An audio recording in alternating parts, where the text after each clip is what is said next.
Hello,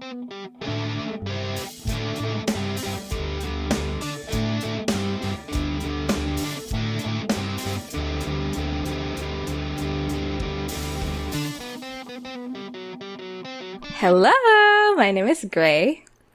And my name is Crystal. And this is Buzz Asian Beauties, a supernatural commentary podcast where I, someone who has seen this show several times.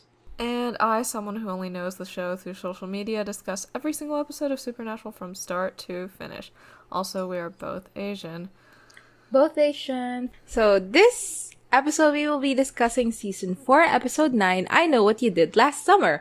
Written by Sarah Gamble. Directed by Charles Beeson. A rare win for women conducted by Sarah Gamble, I have to say. It is such a win for every woman. Yeah. This episode is fucking amazing. It's good. It's a good episode. It's good. It's good. I mean, we're introduced to Anna, which is... I feel like Anna is such an apocalypse character.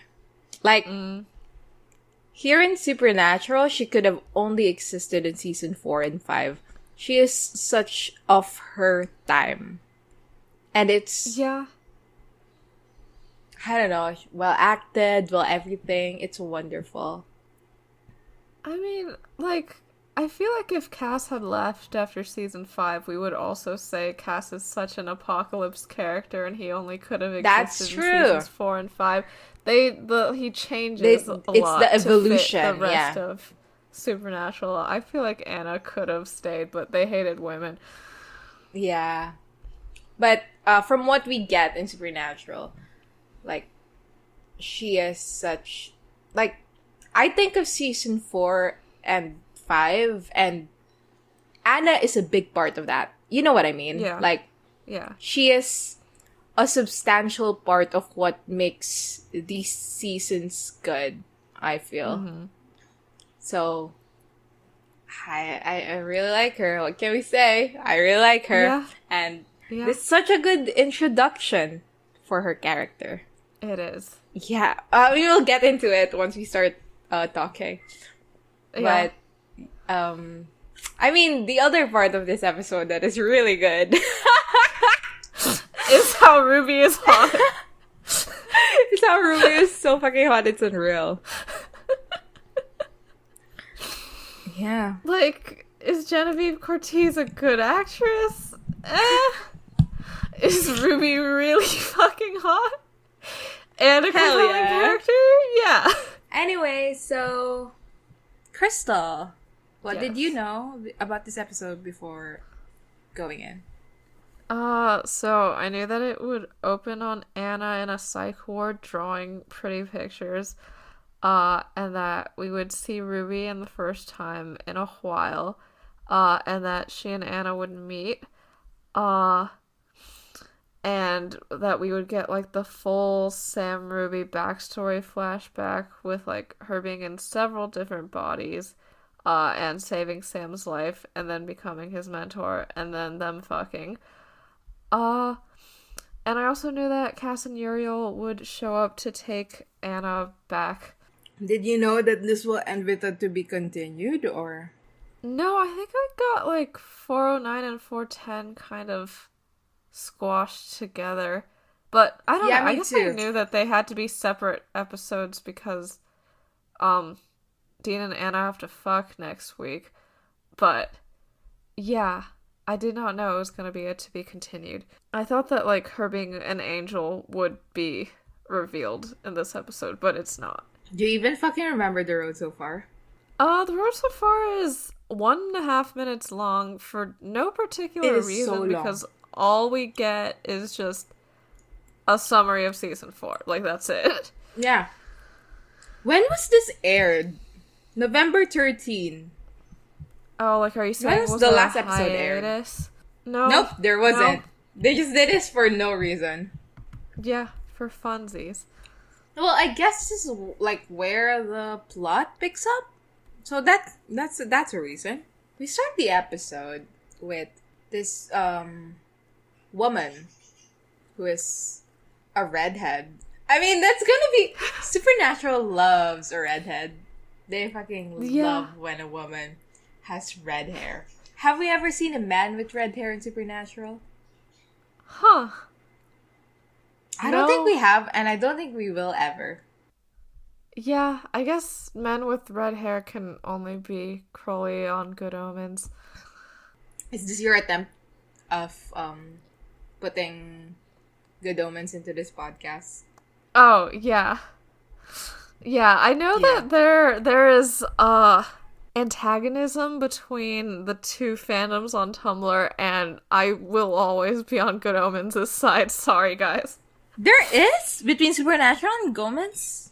Yeah, I mean, okay, so what people are upset about are, that, okay, sure, you're a gay angel, finally got, oh, wait, this leak is not supposed to, you know what, none of this should be aired, the end, goodbye. Yeah, let's just cancel Good Omens Season 2. Well, okay, I think the idea is, there's like two gay angel factions, right? Because we have Aziraphale, and then we have Castiel, and I think a lot of it seems to be people being upset at the people who are nice to Neil Gaiman in the Good Omens fandom, or say that Good Omens isn't queerbaiting. And I agree that people who are nice to Neil Gaiman are pretty annoying, but Good Omens is more... It's better television than Supernatural. Also, I saw someone say once, like a Supernatural fan say once, that they wouldn't watch Good Omens because they heard it was racist. And, like, it is, but, like, you're literally... It's not Supernatural racist. And that really just stuck with me, which is why I will always be on Good Omens' side. When I'm in a racist television show competition, my competition is Supernatural. Oh, one more thing. Like, okay, people saying that, like, people who are part of this rivalry who say that, like, Crowley from Supernatural is better than Crowley from Good Omens. Bro. Like, first of all, okay, Crowley is based off of Crowley, so fucking respect your elders, first of all. And secondly, Crowley sucks. Have you considered that? For real. And Crowley's my special little boy. But yeah, anyway. We are very off topic, and that's because we both watched this episode 5 days ago. And don't remember shit about it. That is very true. Let's try to remember shit about it. Yeah. Anyway, God, even the first shot of this episode is like, OMG. Like, she's angelic. She's, she looks just like a saint. Dressed in all white. The room is all white. She's, like, looking up and tilting her head. Yeah, there's, like, a faraway look in her eye. Right. And then we hear someone in the background go, like, Anna? Like, do you remember where you are? This is a psychologist. I guess she's trying to evaluate Anna, like, what she's up to in her brain. And the conversation basically goes, like, apparently Anna's here because she had an episode where she was hysterical and 4 people they say had to hysterical. Yeah, they literally say hysterical in medical settings. I don't think so. Is that still happening? I think it's not used in that way anymore. Yeah, I only use it when I mean something's funny. Funny, yeah. But if you use it in a medical setting, I feel like that's like, well, don't do that. Don't do that. Anna saying like, oh, I was trying to warn them. She is hesitant at first, but the psychologist keeps on pushing. And then finally she says like, oh, like, the apocalypse is coming. And that Lilith is trying to break 66 seals. And then she clarifies that like, no, like, there are over 600 seals and she just needs to break 66 of them. Which I think is the first time we've heard of that kind of lore, right? Yes, and it's very interesting. Love the combinatorics of it all. Yeah. And, like, I love the idea that, like, nobody knows what those 66 are gonna be. Like, that's really fun. That adds to the spice, you know? Because you can't just, like, stand guard over, like, 66. You have to stand guard over 600. And yep. I mean, given the angel population, I don't think they can do it. Fucking look at them. But, yeah. Yeah, she says that, like, everyone's going to die. The angels can't stop them. This is what's gonna happen. And then we flash forward a little bit. She's hanging out. She also specifically says that she can hear angels talking to her, and that's how she knows all of this. Yeah. Or, well, at least we have a shot where she, like, turns her head and we can hear, like, whispering sounds. Yeah. So, like, you can guess from She says that angels are talking to her, like, way later. But there was a segment here where she, like, turns to her side and starts listening to, like, whispers. And the doctor goes, like, oh, what are you doing? She goes, nothing. So. Yeah. She also is doing some really cool drawings in her notebook. And we find out later that they're just, like, the stained glass in the church that her father works at. But I thought that they were angel true forms for a while. And I would like to continue believing that instead of the truth. I really like her body language during this because she's, like, incredibly tense, like, the entire time. Like, you can feel like there's something, like, larger inside of her that's straining to get out, which makes it very cool when she's an angel later. Yeah. Anyway, somebody comes in to give her medication. And the moment the man comes in, she just goes like, what are you? What happened to your face? We realize that the man is a demon. Anna, like, mind controls a bunch of drawers to the attendant. And then the guy, like, gets pinned against the wall. And that's the end of our teaser. Sam wishes. We cut to a bar. And we finally see them hustling pool. Like, is this the first time we've seen them hustling pool in the show? Because they talk about doing it a lot, but I feel like I haven't seen it. Yeah, I think it is. Like, we have that one shot from, I think, 103, where Dean comes out with, like, some money. With the money that he waves. I thought that was in Bugs. Was it in Bugs? Or was it in Road 666, which is also not 103? I'm not sure. We'll never know. Not sure. We will never know. It's one of our cover images for an episode, but I don't want to look for it. Yeah. A hustling pool is gonna be, like, every time they do a hustling pool scene, I fucking love it. Like, there's a Dean hustle pool scene way later in the show. And it is one of my favorite Dean scenes because it's like, OMG. Love that. Yeah. Also, one of my favorite episodes of this show is the fucking episode where they play pool, like, as a plot point in the show. I don't know how to play pool, so every time I watch anyone play pool in any way, shape, or form, I'm so impressed. Because I don't know how it works. I attempted to play pool once, and I was very bad at it. I was so bad. Like, I can't even get a shot. Like, I can't... I'm not gonna expose myself for how bad my hand-eye coordination is, but, like, it's bad. Let's just say that. So Sam's, like, doing a thing where he's pretending to be drunk, which is very fun, and he keeps, like, slurring his words and saying, like, please, like, give me one more chance to win it back. And Dean's playing this role where he's like, oh my god, you're such a mean person, like, can't you tell my brother's too drunk to be making bets? How could you do such a thing? And Sam decides to bet $500 cash. And, like, they're about to start. And then he sees Ruby across the bar, and guys, Sam Ruby's, like, real. Anyway, Jesus, I don't know. I felt many, many emotions. But yeah, he sees her across the bar. She's gorgeous. She's sitting there. She has her leather jacket on. Her face is like perfectly lit in the shadows of the bar. I love her so much.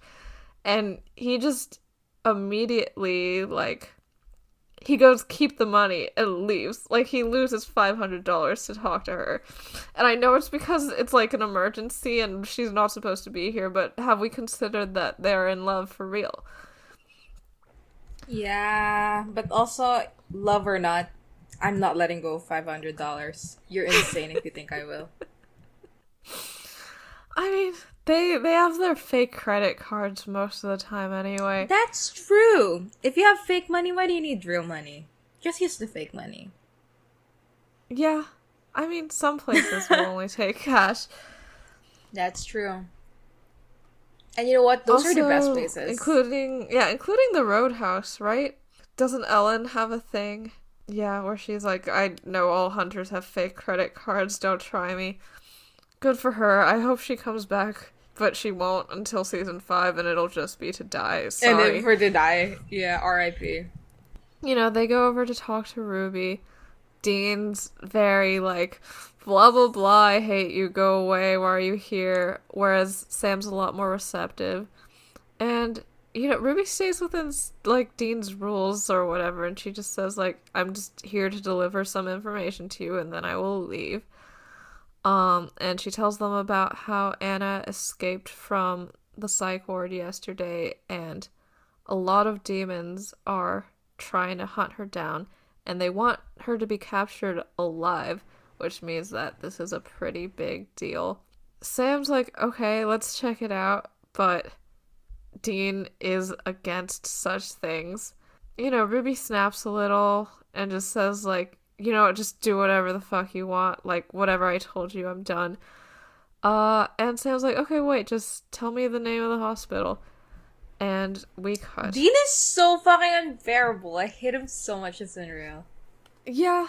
Every time Dean talks to Ruby, and I've said this before, and I will say it again. Every time Dean talks to Ruby, I think of that one thing that one of my friends said, which is, Dean gets to kill Ruby, and that makes every interaction they ever have so unbearable to watch. Because it's like, literally the entire time he just goes, I want to kill you, bitch. You fucking bitch. I hope you die, bitch. And then he fucking kills her, and it's like, oh my god.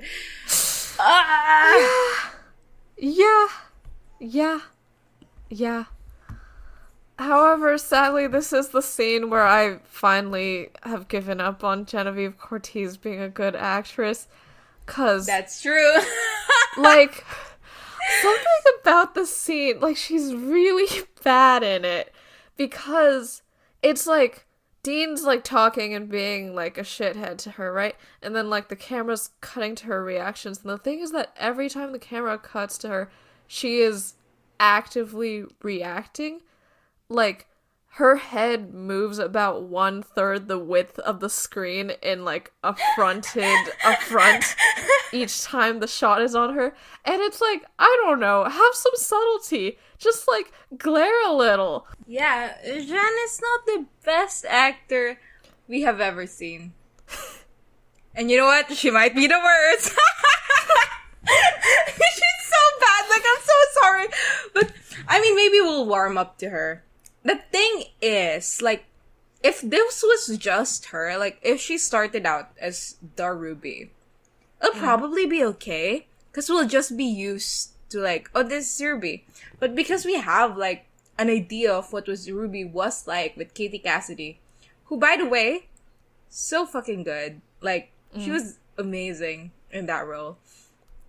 So, like, because we already have this idea of what Ruby is supposed to be like, and you know, Ruby 2.0 isn't, the acting with her isn't really on par. It's like, it's even more obvious than it should be, or it would have been if it was just her from the get-go. I mean, much later, there's a scene where she wakes up in this body and she goes, I would kill to get some fries in here, or like, does anybody know where to get some fries in here or something? And like, the delivery of that line is like, it's so uncool. You know what I mean? And it's like, Ruby's supposed to be, like, cool. And that's how I feel a lot when she's on screen. Like, this is like a person trying to be cool, not a cool person like Ruby is. Sorry, we're not expert actors. I don't know why we're so fucking annoying. I don't know. I feel like if, like, I can tell that something seems unnatural, then it probably is, like, extra bad acting. Because I probably can't catch, like, the more subtle forms of bad acting. That's true. Anyway, we're in the car. Sam basically confirmed that Anna Milton is real and she is in the hospital. And Dean is like, oh, it's a fucking 3-day drive. And Sam's like, we've done more for less. And then Dean is just grumbling and mumbling. So Sam goes like, if you got something to say, just say it. And Dean is like, oh, I'm saying it. He's so fucking unbearable. And he goes like, this sucks, don't want to be here. And then Sam is like, if this was anyone else who told us this, you would be okay with it, but you're just pissed because it's Ruby who told us. And he goes, yeah, because as far as you're concerned, the hell bitch is practically family. God. Cannot stand him. I hate him. And he goes like, did something big happen when I was in hell because, you know, you're BFFs with her? And Sam's like, she helped me go after Lilith. And Dean is like, you have to tell me more. And Sam says, sure, Dean. You want to tell me about hell? Let's trade stories. Don't spare the details. Oh, I love him. Good for him, though. Yeah, good for This him. is like at some point, you just have to bite back. That's what I learned that from Matilda.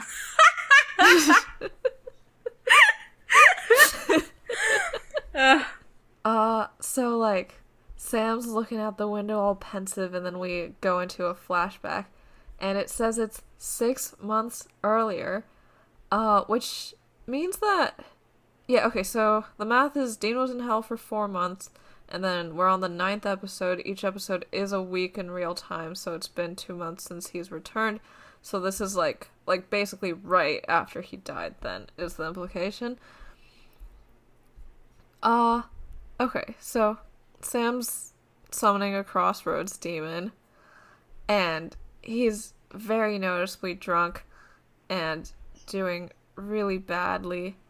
And he looks so scared and sad and vulny.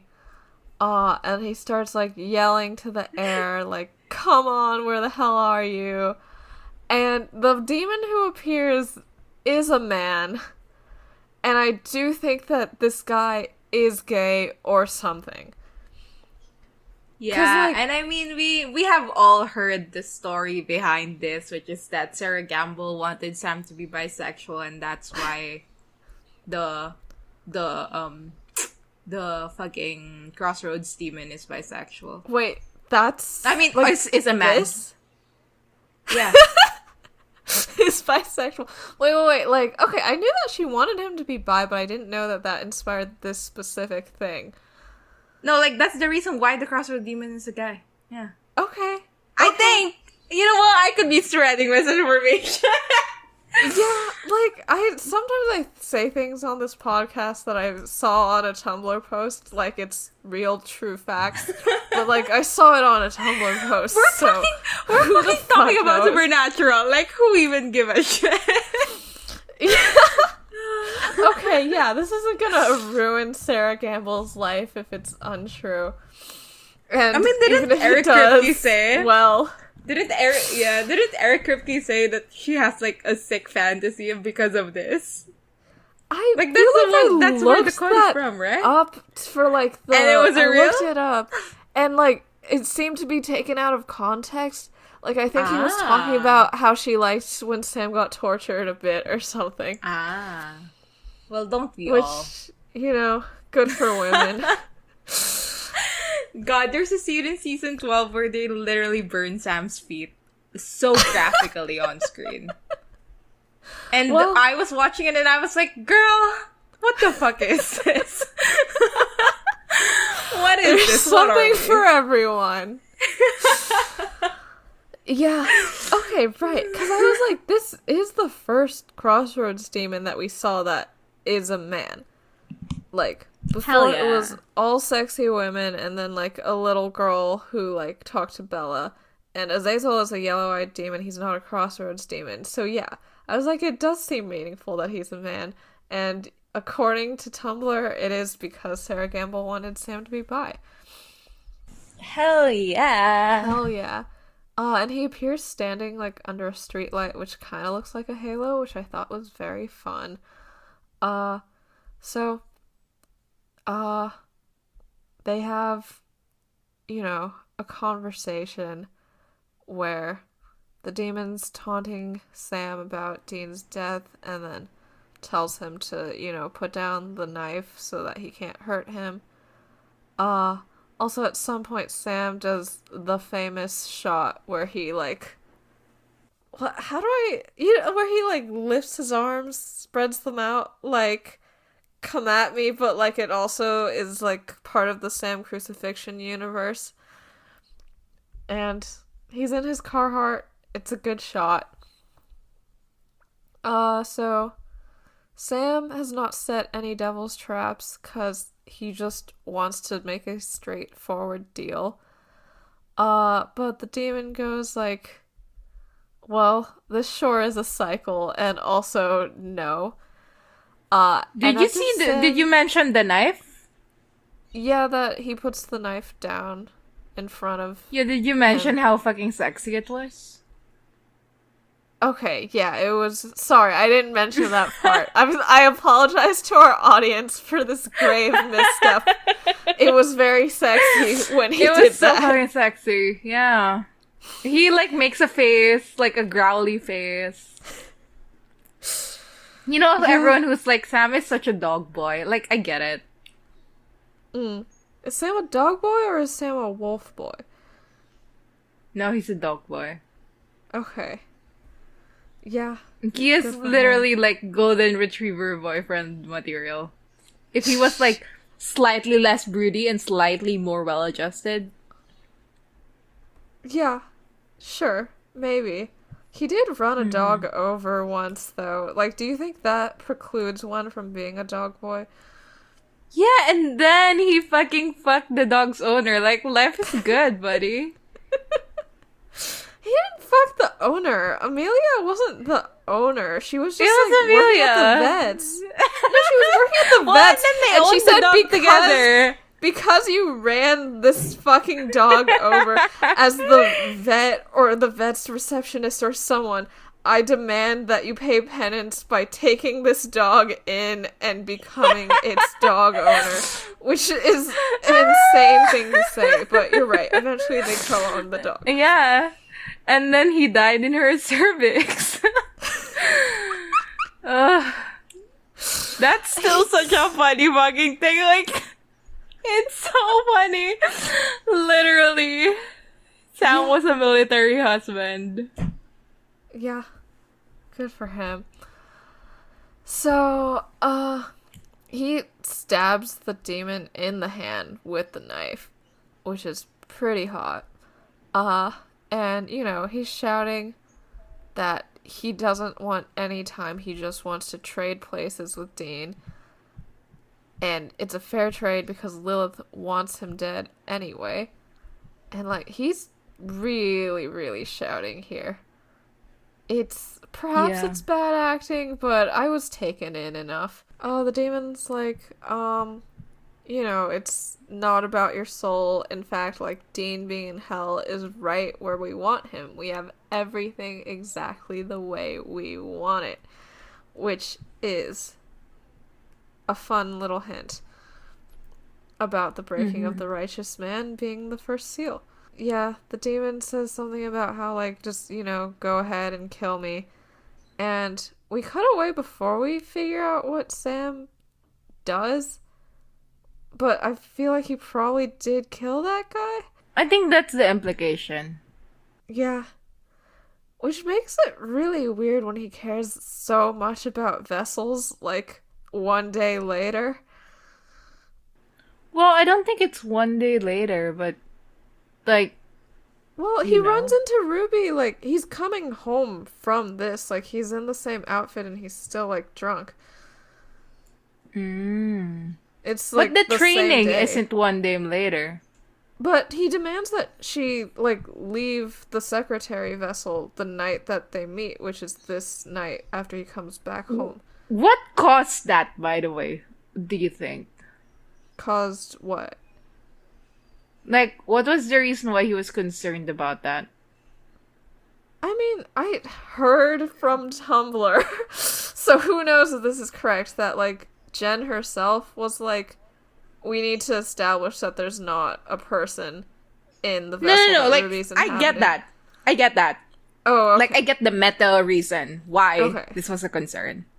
Yes. But, like, and I'm sure, like, if Sam, like, were to have sex with Ruby, like, that would also be a concern for him. But, like, at this point in the story, why is it a concern?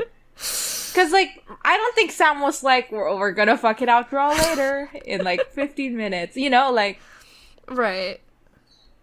Yeah, I don't know. Like, was it just, like, a general...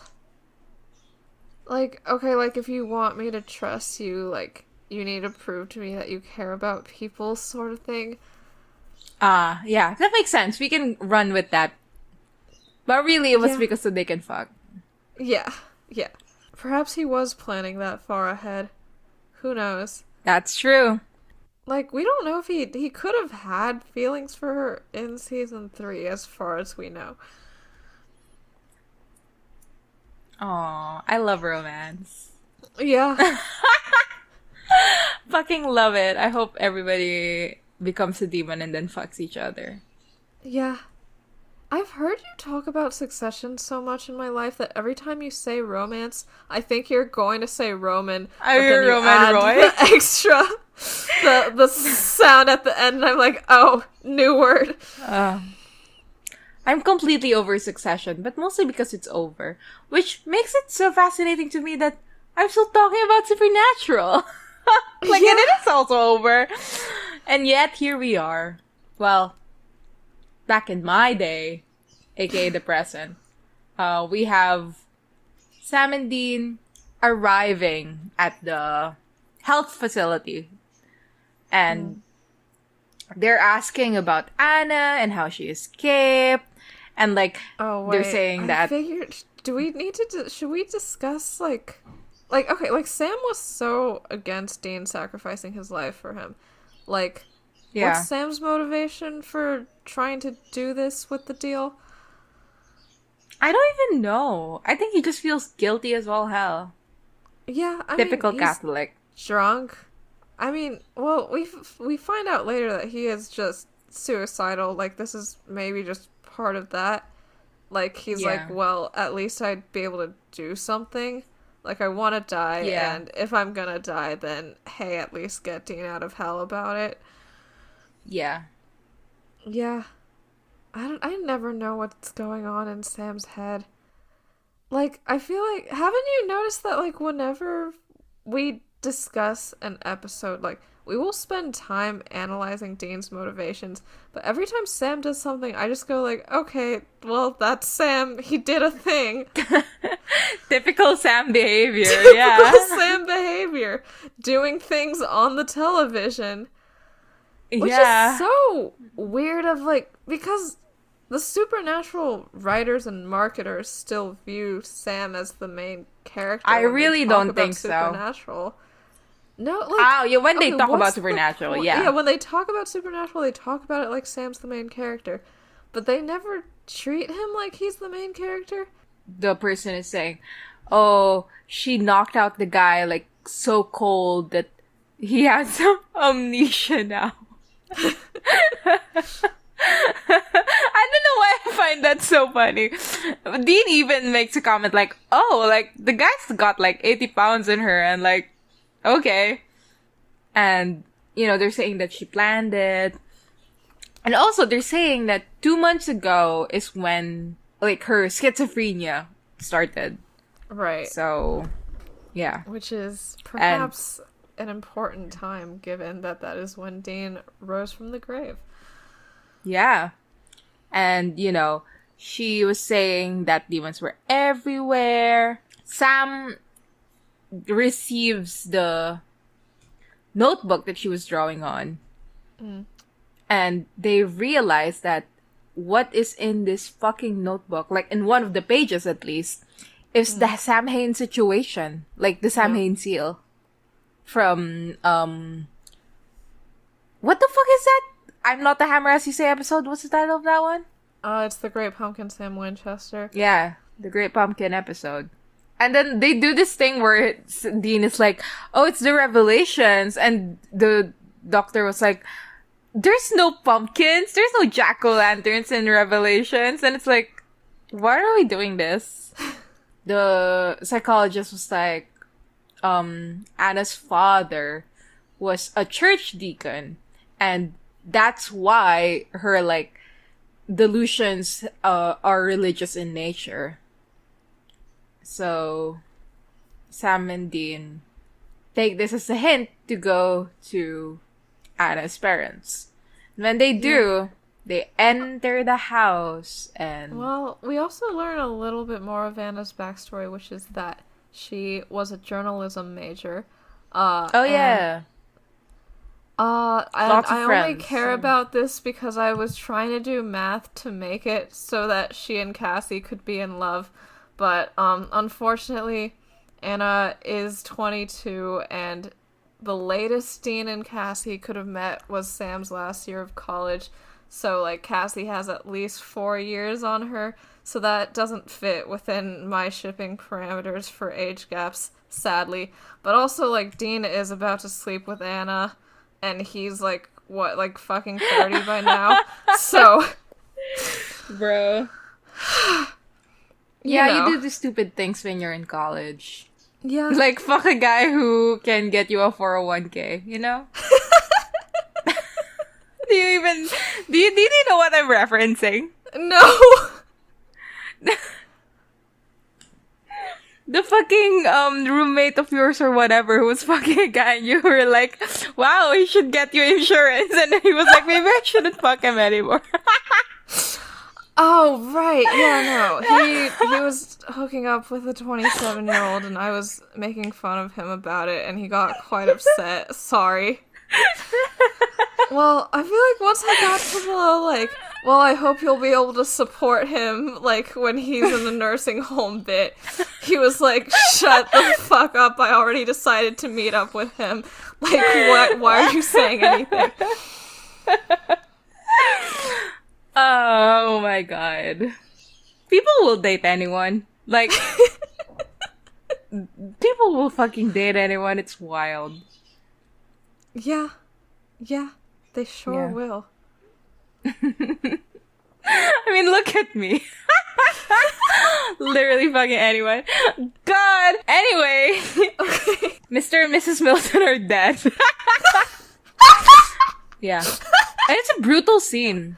They're like, the blood is so dark and it's soaked the carpet completely. Sure as a look. Sam and Dean, like, explore the place and there's, sulfur. I have a question. Like, what is the mechanic by which demons leave sulfur behind? Like, I think is their they skin just fuck around and find out. secreting it? Like, when Sam I don't fucks Ruby, like, why. does he smell nasty afterwards? Like, where does the sulfur come from? Did you hear my comment? You said, God, I hope so, and I've decided not to respond. The smell of sulfur cannot be a turn on. Like, do you really want to sniff those armpits? I don't actually know. It's just like the vibes. Yeah, I don't like. Is the vibes of sulfur. They use like their powers, like it. Like, where does it come from? Yeah, I don't know. Sam and Dean start brainstorming about where Anna could possibly go. And then Sam realized that the pictures in the house of the family in the church or whatever match the drawings that Anna has drawn on the pages. Like the stained really glass. Badly photoshopped photos also. Oh, hell yeah. Yeah, a Supernatural staple. I don't get it. Like, they had all the actors on set on the same day. Like, couldn't they take photographs together? Like, is it that hard? Sam says, if you were religious, scared, and had demons on your ass, where would you go to feel safe? And I felt quite seen, because I have been like that person. Yeah. I have been the person who's like, bro, life is so miserable, and I'm scared to fucking death. Let's go to the church. So, just like Anna for fucking real. So, they go to this church, and they go in with their guns out, but then eventually put them away. Thank God. Because they see that there is someone hiding behind, like, a pane of stained glass that has, like, I don't know what, like, there's a person on it, but I don't know if it's, like, a saint or, like, some kind of, not a recognizable figure to me, but it's fun when we see, like, the shadow of Anna behind it. They are like, Anna, like, come out, we're here to help you. Sam says, my name is Sam, and this is my brother Dean. And Anna goes, Sam? Not Sam Winchester. I love it. Love that. And then she comes out, good for her, and then immediately goes back in the closet by saying, and you're Dean? The Dean? Which... Oh my god. Isn't that the opening of the Clicky AMV? The Clicky AMV! Yeah. The Clicky AMV, baby. Yeah. That AMV sure did click. It definitely did do that. And Dean seems pretty flattered about this. I don't really know what he's going for. They are gonna fuck, like, next episode. But I don't know if that's where he's at quite yet. Mm-hmm. Yeah. He is, like, basically 30, right? Like, I'm not wrong about that? Yeah. Okay. Anyway. So... Well, when they fuck, is she like... Oh, right. She might have gotten her grace yeah. and all of her memories back, so maybe it's okay. Anyway. I mean, also, like, 22 is not... Yeah, it's not that bad. It's not 407 level bad. Blaze it. Yeah. What is 407? Oh, when the jailbait scene. Oh. Yeah, I haven't had it at that yet. Have I? Maybe not. Yeah. So, also, this church is gorgeous. Like, after she comes... No? It looks so really fucking... I like the, like, purple and, like, pink and white glass behind her that frames her during this scene. Of course you do. You're fucking bisexual. And what are you? That's true. Valid argument. Anyway, so... Right, she comes out... and she's in front of this really fun stained glass. Oh my god, she comes out. She literally does.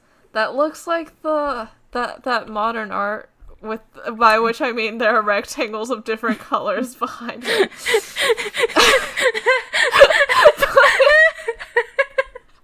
Anyway. It literally looks like modern art. I love that. And, like, she has such big, shiny, wet, sad cat eyes this entire scene. So, like, she and Cass are, like, definitely siblings, you know?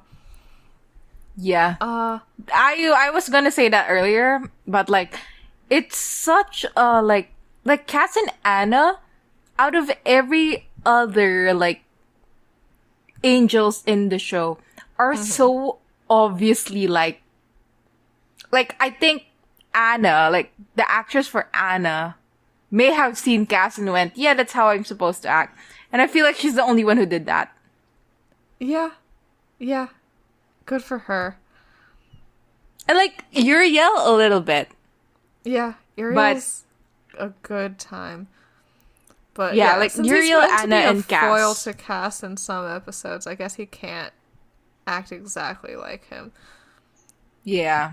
I know a lot of people say Hannah acts like Cass, but I haven't met her. That's true. I don't know. They made girl Cass, and they were like, they should kiss, and then they didn't. No, they did. God. One day, did they kiss? They did, but it was like her husband, the vessel's husband came back, and they were like, she was like, I have run away to be with this man, and then they kissed.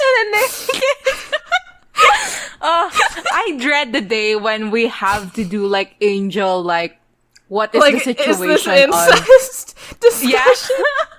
I fucking dread it. I don't want to go. Well, you know, I don't want to fucking Danica do has this. said, Cass and Anna are sisters, and Cass and Balthazar are definitely weird cousins. Yeah, there's hierarchy. Yeah. So, anyway, she says that, like, the angels talk about you, Dean, all the time. Like, they talk about how, like, you were in hell, and Cass pulled you out, and some of them think you can help save us.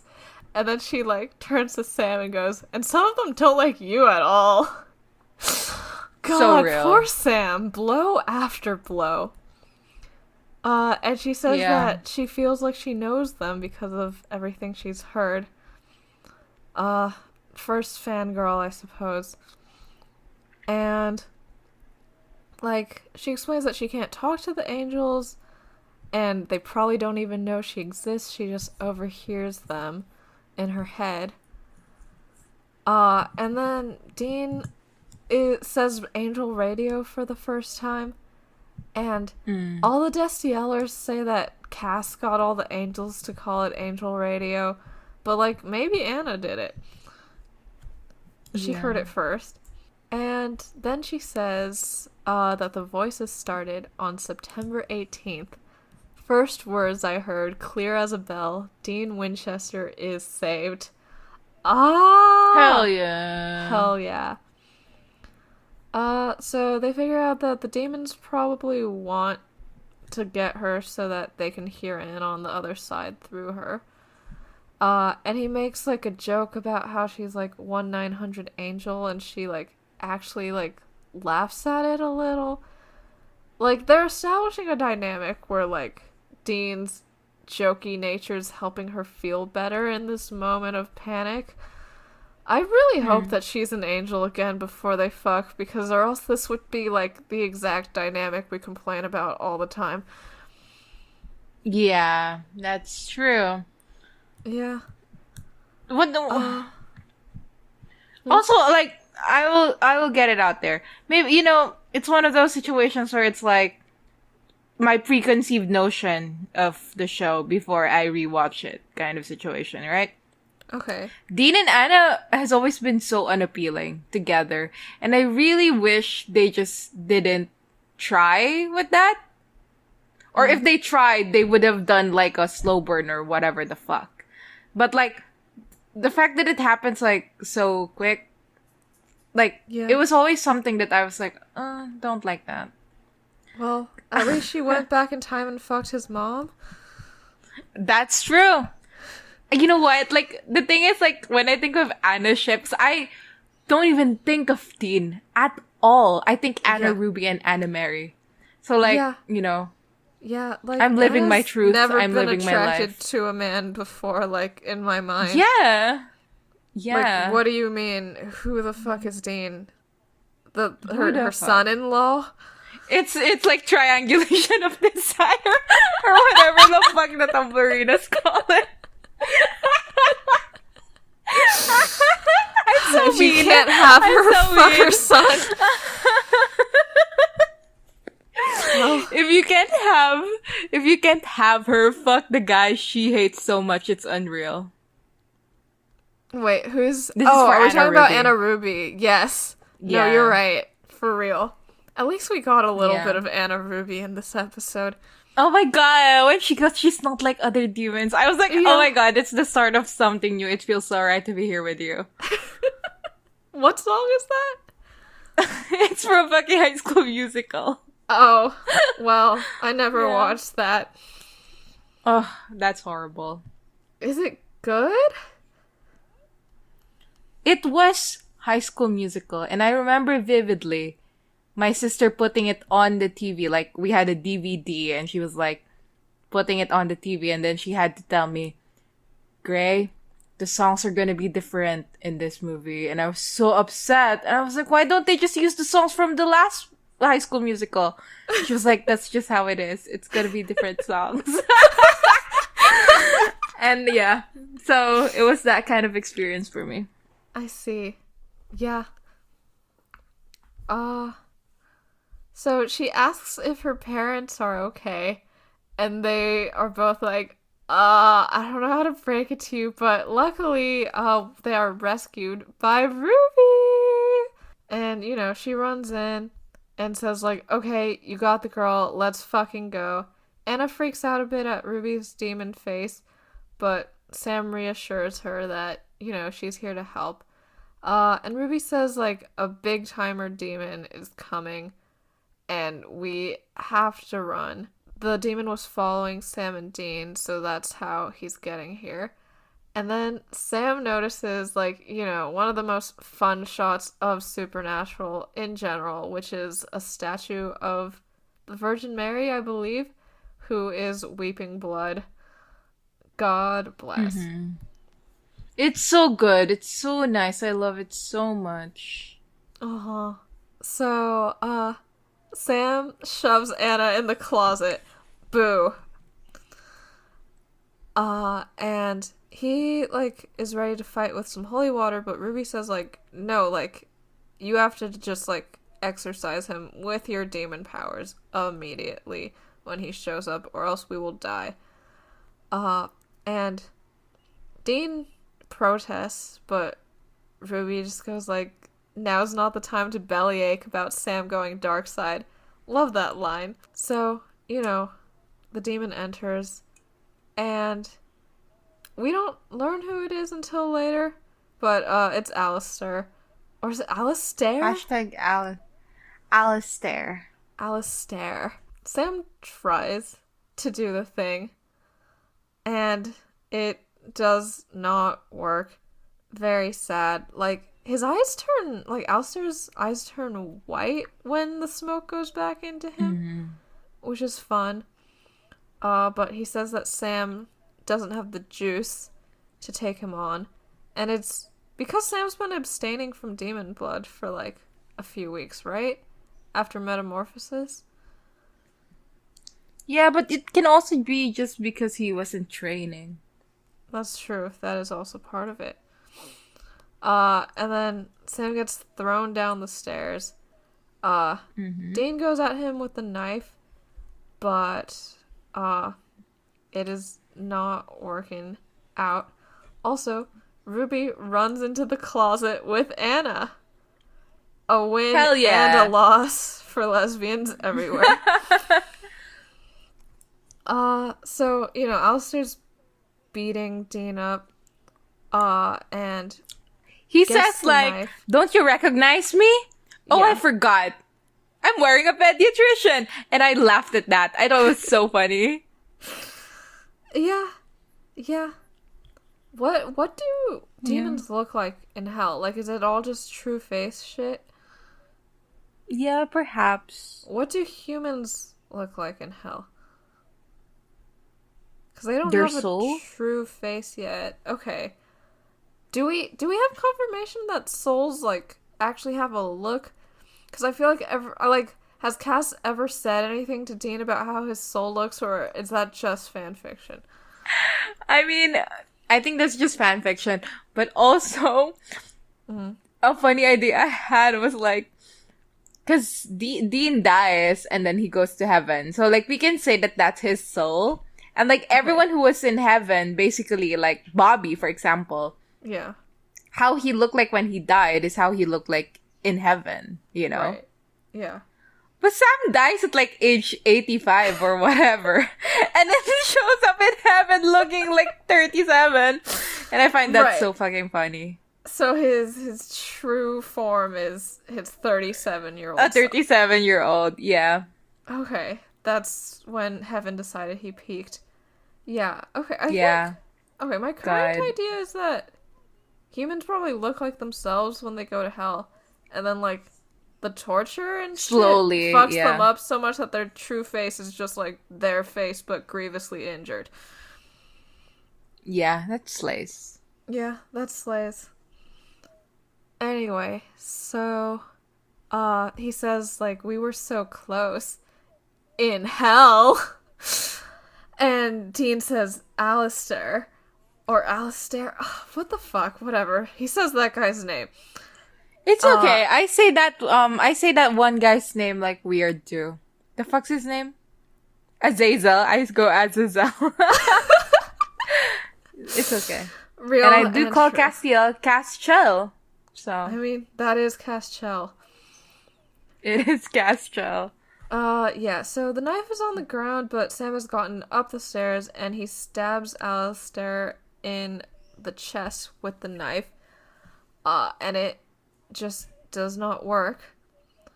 And the knife is, like, stuck inside of Alistair, and, like, they're all gonna die, so Sam and Dean jump out of the purple stained glass window. So, OMG. They have no knife anymore. Very, very sad. Does Ruby ever say how her knife was, like, made? Like, is there a special metal that they can just get to make a new one? No idea. I just feel like if they could remake the Colt, like, or at least the bullets, I feel like they should be able to remake the knife. Yeah, perhaps. But they were not able to remake the Colt. That's true. Just the bullets. Yeah. Oh, right, and they needed Ruby's help to make the bullets too, right? Yeah. Like, what's the secret ingredient? Like, a demon has to spit on it? Like... Girl, that's my secret ingredient. Maybe it's demon blood. It'd be fun if it was demon blood. Are you laughing at the fact that I'm not acknowledging your statement? Yeah, let's go do that. Yeah. So Sam and Dean are in a fucking motel room yet again. And they are bloody, they are broken, they are etc. etc. I feel like we've never seen, like, wound, like, aftercare on them, yeah, at least in this much detail on Supernatural before. Which I liked. I liked that we got the hustling pool and, like, the agonizing stitching yourself up afterwards scenes in this. It feels like a very, like, behind-the-scenes look at Sam and Dean. Yeah, that's true. Sam is sewing himself up. And Dean is like, I got a dislocated shoulder, and he's drinking whiskey. And then Sam, like, finally finishes sewing himself up. And then goes, give me that whiskey. And then pours it over the wound. Yeah. Bro, just get a fucking alcohol. Why? Like, it's less... We've had this conversation before, right? It's less expensive. Just get like a fucking alcohol. It's like, we'll use for, like, sanitizing things. Jesus Christ. Yeah, but they have to be cool. Yeah, they have to be so hot and sexy, which they're not. So, well, well, there's a scene later that's maybe gonna change our mind. I don't remember what you're talking about. Oh, I was looking at Ruby's back. Every time Sam's back was on screen, I was like, who give a shit? Yeah. That's so real. Yeah, anyway, they're discussing, like, stuff, like, about the knife, and Sam asks who the demon was. Dean refuses to disclose. And Sam is like, okay, I'll fix up your shoulder because Dean has a dislocated shoulder. He's gonna pop it back in. And Sam goes like, okay, I'll do it in 3, 1, and then he just pops it back, which is so fun. Yes, slay. And Dean is saying that, like, how are you so sure about Ruby? Because as far as we're concerned, she could have taken, like, Anna somewhere, and, like, this was all a way for her to get Anna, and blah, blah, blah. Mm-hmm. And Sam is saying, like, oh, we can't track her down right now, because the demon is gonna follow us. And Dean just asks straight up, like, why do you trust her so much? And Sam's like, I told you, she helped me locate Lilith. And Dean is like, you know, I'm not trying to pick up a fight, but, like, you need to tell me more. He says, I deserve to know more. And I was like, fuck you. Fuck off. But Sam does respond. He goes, because she saved my life. Which she did, like, every other episode in season 3 already. She literally did! She literally fucking did. Like, what gives? Yeah. We go to 6 months back. Yep. And Sam is, I guess what you said, he just came from the fucking Crossroads deal that didn't go as he would have hoped. 2 people attack him. There's, like, a man, and he's, like, a demon, and he's trying to kill Sam. Which, I guess probably... Well, okay, maybe the Crossroads demon... Maybe he didn't kill the Crossroads demon, and he, like, alerted the other demons to where Sam was. Or he could have done that before Sam killed him. Who knows? Anyway, there's this random demon, starts trying to kill him, and then this other demon, a woman, comes in and starts kicking Sam, like, in the crotch. It looks like... And, Sam's trying to defend himself with the knife, but she takes it, and she goes, thanks for keeping this warm for me, Sam. God, they want to fuck so bad. And Sam goes like, oh, Ruby. And this isn't either of the Ruby vessels we've seen before. This is, like, some other woman. And she says that she was, like, in a really awful place in hell. But Lilith gave her one more chance to, like, redeem herself. And all she had to do was find Sam and kill him. And Sam, like, says, like, fine, go ahead, do it. And, like, shakes off the other demon and just sort of stands there, like, daring her to do it. And then, like, she, like, raises the knife, and then she stabs the other demon instead of Sam. God, what a good Hell scene. yeah, baby! And she tells Sam, like, let's fucking run. So, they end up in the Impala, and Ruby's, like, being pretty flippant. She's saying, like, let's get some French fries, because I just escaped hell, and I deserve a treat. And she also tells Sam, like, hey, maybe you should say thank you. So this whole time, Sam is just staring straight ahead, not looking at her, like, driving like a man who is angry. And he's like, who even asked for your help? Blah, blah, blah. And Ruby keeps talking about how, like, hell was so awful, like, I was in the fucking worst parts. I had to do so many things to prove to her that I could be trusted. And so, like, I don't want to hear about all this. And she says, like, I'm a fugitive for you, Sam. I took all of this risk to get back to you. So yeah, I deserve a damn thank you. And Sam goes, who asked you to save me? His suicidal sleigh. Anyway, so... yeah, Ruby's like, I want to help you. And Sam goes, well, can you help me save Dean? And she says, no. And he stops the car. love when Sam is driving and can stop the car. Yeah. Literally. Love it when Sam stops the fucking car. That's his, like, go-to. Like, for some reason, every time there's a confrontation in the Impala, Sam's go-to so far has been stop the car. Yeah. And I love that. Yeah. It works. Every time. Yeah. He says, like, okay, like, if you can't help me save Dean, then you're useless to me. Get the fuck out. And Ruby's like, Sam, like, come on. And then he goes, whose body are you writing, Ruby? And she says, like, you have never cared about this before. Like, why do you care right now? But he says, like, I do now, so tell me. And she says that she's writing some secretary.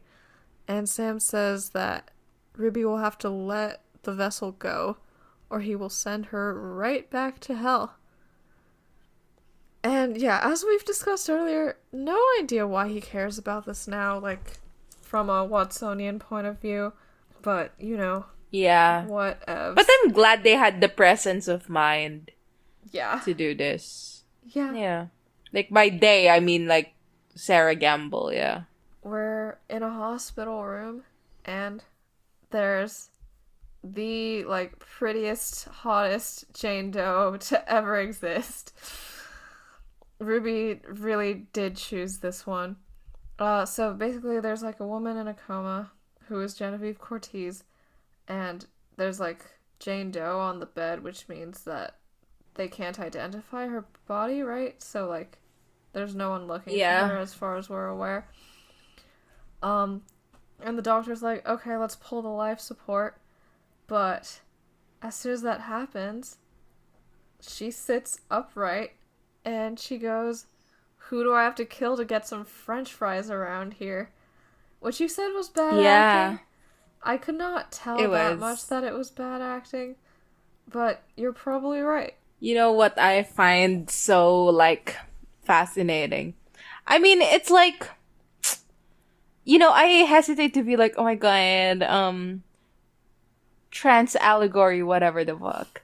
Because, like, that's not the intention, etc., etc. Who gives a shit? You know what I mean, right? But, like, it is such, like, if you want to look at it in that way, like, the whole, like, this specifically, like, choosing a body for yourself. Hashtag transgender, good for them. Yeah. Yeah, like, with Cass, which is why, like, I'm sure this is true. Lots of trans people, like, me included, like, gravitate towards Cass and, like, his story of, like, making his body his own, you know? And, like, the fact that, like, it's given to him, but also, like, it's his now, you know, like, the whole shebang of that. And how, like, there's an episode in season 12. I mean, I don't know why I'm being vague. Like, in Lily Sunder, right? Like, yeah. He had a like, there's a guy who comes in. Like, what the hell is that? What is the name of that guy? Isham? Isham? Yeah, Isham was like, look at you. You used to be a man's man, and now you're just in this body. And, like, you know, like, those kinds of comments. It's like, there is, like, if you want to, you can interpret it in a way that's like, oh, this is about, like being in your body and, like, what that means. And that is very, like, what does it mean to have a body and all that crap? And then there are various ways to go in that direction. Like, for me specifically, like, the way I reflect on it is in the whole, like, I'm physically disabled thing, and, like, I'm, like, you know, like, the trans thing. So it's like, you know what I mean? I don't know. It's vague. Like, it's just, like concepts, vibes, whatever. Yeah. But it is something that makes me think of those things, you know, like, like this scene, for example, of Ruby being like, this is my body now. Yeah. And, like, with Cass specifically growing into his body and going from angel to, like, angel man. Like, that's fascinating. Is this making any sense? It does or is make this like sense. bullshit that I need to cut out? It does make sense. I like it. Yeah. And this is probably the first time Ruby's been in a body alone. Like, all the other times there was like the original vessel like screaming in there or something.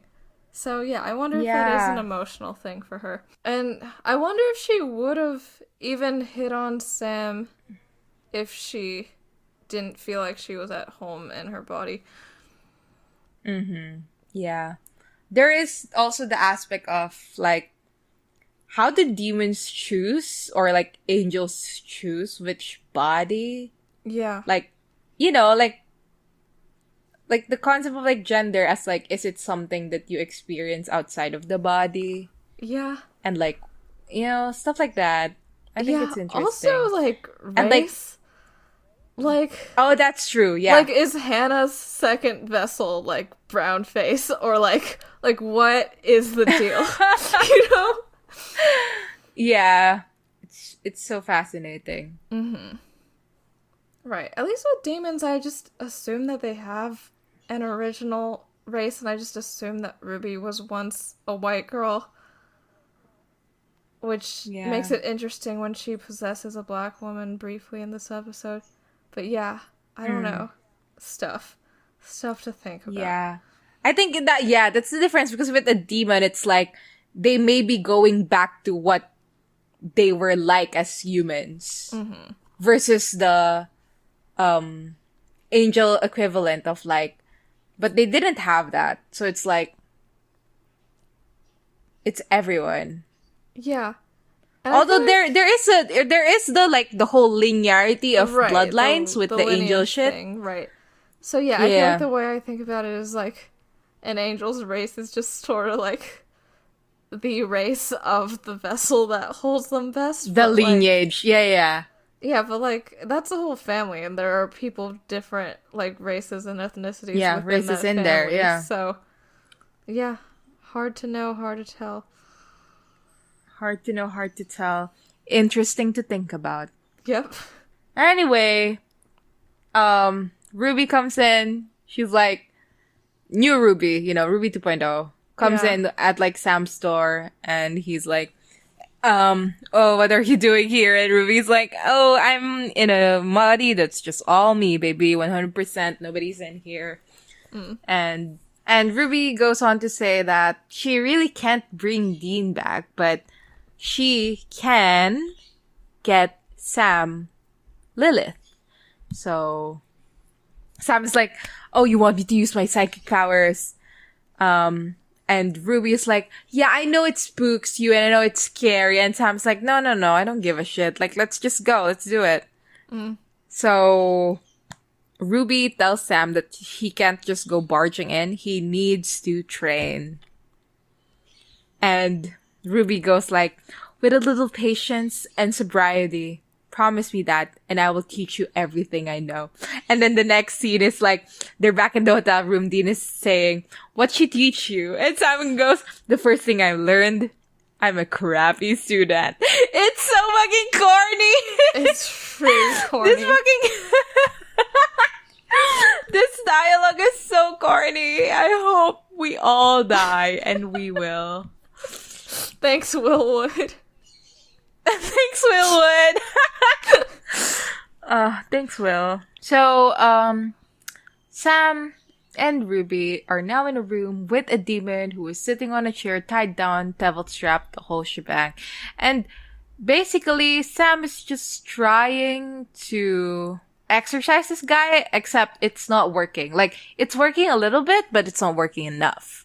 So, at some point, the demon just goes like, wah ha ha ha, and Ruby gets pissed and knifes the guy in the neck. Yeah. Fun visual. Yeah. Love a knifing of the neck. Yeah, and that's the move she did, like, in 301 when she in the first appears. one. In the first one. Ah! Yeah. Literally, she's the girl who just saved your ass. Yeah. Yeah. Yeah. That was so cool. It was slow motion. And she's like, slashing throats, baby, knifing throats. It's so cool. Ruby's so cool. Yeah. Yeah. And she says, like, after, because, like, the demon's laughing, and then she knifes the demon, and then she goes, Mick Jagger funny. Yeah. Yeah, for context, me and Crystal constantly say not funny to each other. So we don't like Mick Jagger. We say it over text. We say, yeah, we say John Mulaney voice, Mick Jagger voice, not funny. Yeah. Yeah. Usually about our podcast. Yeah, like, I'll be editing the podcast and I'll say, Crystal, did you remember that we said this in the podcast? And then I'll go, John Mulaney voice, Mick Jagger voice, not funny. And it really isn't. It really isn't. Not funny. When she said that, I had to pause because I was laughing so hard and I was like, this isn't even anything. Like, this isn't anything. Yeah. But you know what? It's everything to me. It is sort of like I just also like in this episode where Sam supposedly cares about vessels, like, is it not off-putting to him that Ruby would kill the demon and their vessel, like, for laughing at him? Does that matter to him? I don't think he gives a shit. Maybe he really just didn't want to fuck Ruby. Okay, you know what? Yeah. That's the path I'm going with, too. It's what makes the most sense in this episode. So, yeah, she tells him, like, just give it time, it'll get better. Ruby starts saying, like, you know, I know losing Dean was difficult, and Sam is just like me for real. He's like, hey, I don't want to talk about it. Don't tell me stuff is difficult for me. I don't want to hear it. And he goes like, what the hell do you know? And Ruby says, I used to be human and I still remember what it's like to lose somebody. I'm sorry. And she's sincere. And then, like, he offers, like, a hand on Sam's arm. And Sam refuses this. And Ruby goes, Sam, you're not alone. And then she starts kissing Sam. Yep. And Sam is like, what are you doing? And Ruby's like, it's okay, Sam. Yeah, I've heard this described as, like, sort of a conversation that would happen in a lesbian pulp novel where one is convincing the other that it's okay to be gay. It is a little bit. Like, this is, like, you know, like, it's not an ideal situation, but I get, like, why it's like this. Like, they needed to do the push and pull because this is not something Sam would, like, even if he wanted to do it, like, he wouldn't, yeah. It's not something he would think to himself, this is wrong, this is bad. So, like, they needed to do the whole queer allegory, we're lesbians and this is okay. No, it's not thing, so. Yeah. Yeah. So, what's Ruby's motivation here? Like, does she think it'll make him easier to manipulate? Or, like, does she just want to fuck him? Like, I think it's the first one. I think it's gonna make Sam easier to manipulate. Yeah. Well, girl boss. Yeah, and then, you know, Sam saying, it's not okay. And Ruby's like, what's wrong? And he goes, what's wrong? Where do I start? And then Ruby, like, climbs on Sam's lap. Not yet. She's, like kneeling before him and, like, putting his, like, hands under her shirt. Yeah, that's true. And she goes, and Sam is, like, doing the thing where he's, like, looking away and, like, scrunching his face. Yeah. This is so uncomfortable to talk about. Girl. Hashtag, I think I have COVID. I think I have COVID.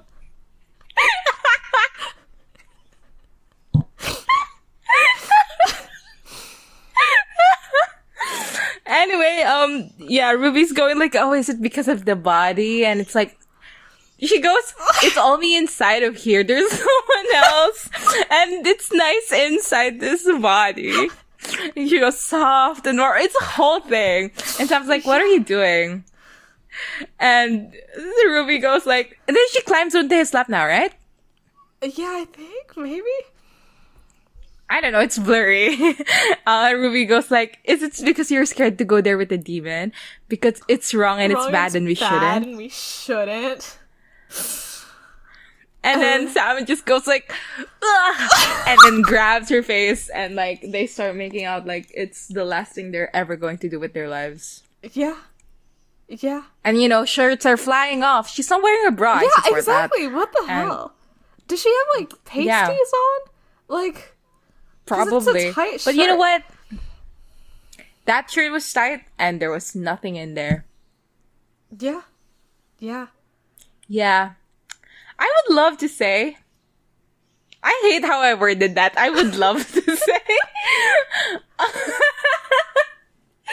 I would like to say, I think this wouldn't work with Ruby 1. Yeah.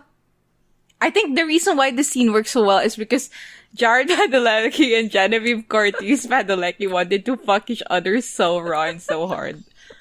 Like, I genuinely think that. Yeah.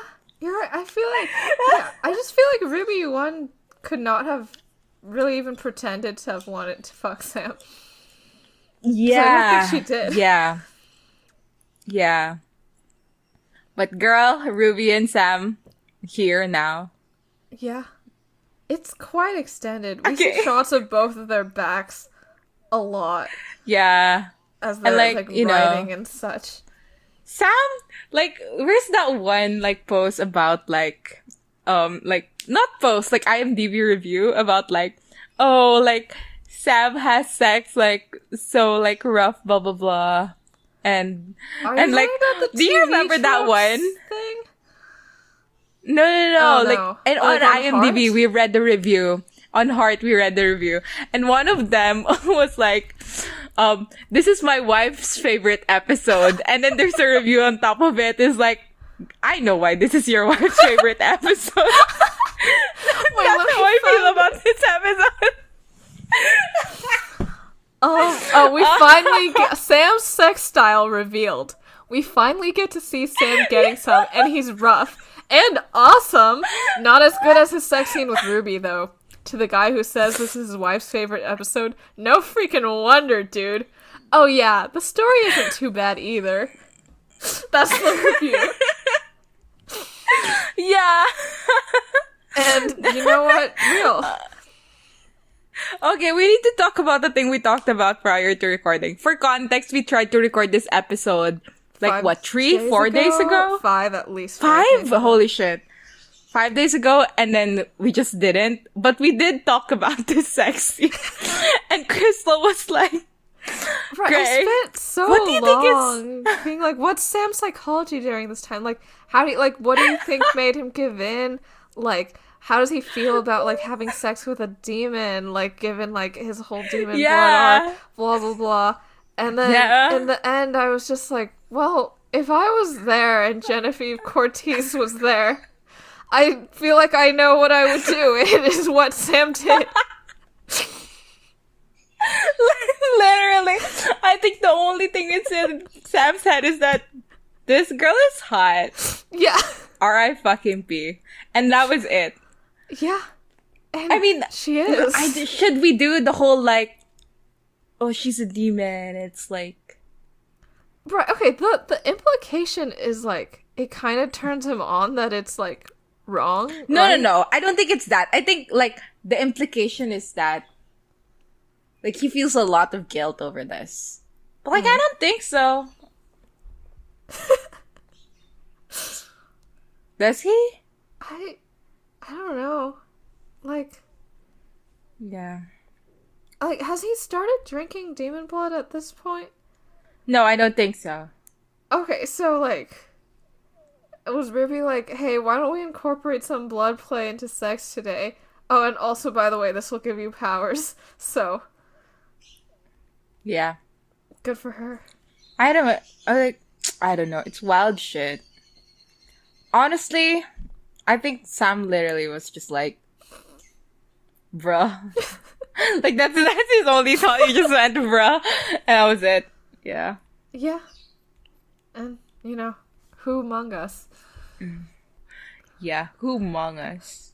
So, we cut back to the motel, and Dean says AO3 tag, Dean needs brain bleach, or whatever people put in, like, all the Destiel fics that aren't well written. Sorry, was that mean? I'm sure there are good Destiel fics with the tag Sam needs brain bleach on them. But you know what? I think there are good Destiel fics, period. But have I encountered any? There are good Destiel fics. It's just I'm not in the mood and I don't want to be there anymore. Yeah. Yeah. Like, my marked for later on AO3 is 40 pages long, and at least 30 of those pages are Destiel fics that I will never read. I've never marked anything for later. Either we're doing this now or we're never doing this, baby. Huh. Yeah, I mean... Also, like, for context, like, I only read fanfiction at truly terrible deeply times. Miserable portions of my life. Like, during end times. Like, that's when I'll read the fanfiction. So, like, it's not a good sign for me to be reading fanfiction. So, like... Yeah. It's like, yeah. Right. Marked for later just seems pessimistic. Yeah, like, if I mark this shit for later, it's like, I'm looking forward for a nervous breakdown in 2 to 3 weeks. Like, girl. Yeah. So, Dean's like, that was too much information, and Sam's like, hey, like, I'm just trying to be, like, fully honest with you and shit. And Dean's like, yeah, but now I feel dirty. And then he says that Ruby is a manipulative bitch who screwed you, played mind games with you, and did everything in the book to get you to go bad. Which is not fair, because she already saved Sam's life one time in the story so far. I mean, it's not fair, but, like, the thing is supernatural does validate this. Yeah. Which... Yeah, I hate that. Said that Ruby was originally supposed to be, like, actually, like, turning over a new leaf, like, wanting to help them. But then after Jen and Jared, like, started getting together, they were like, no, that's too corny now. And then they changed it. I don't know if that's true, but I generally trust what Danica says, because she's probably reading this via, like, Google articles and not Tumblr. But, yeah, sad.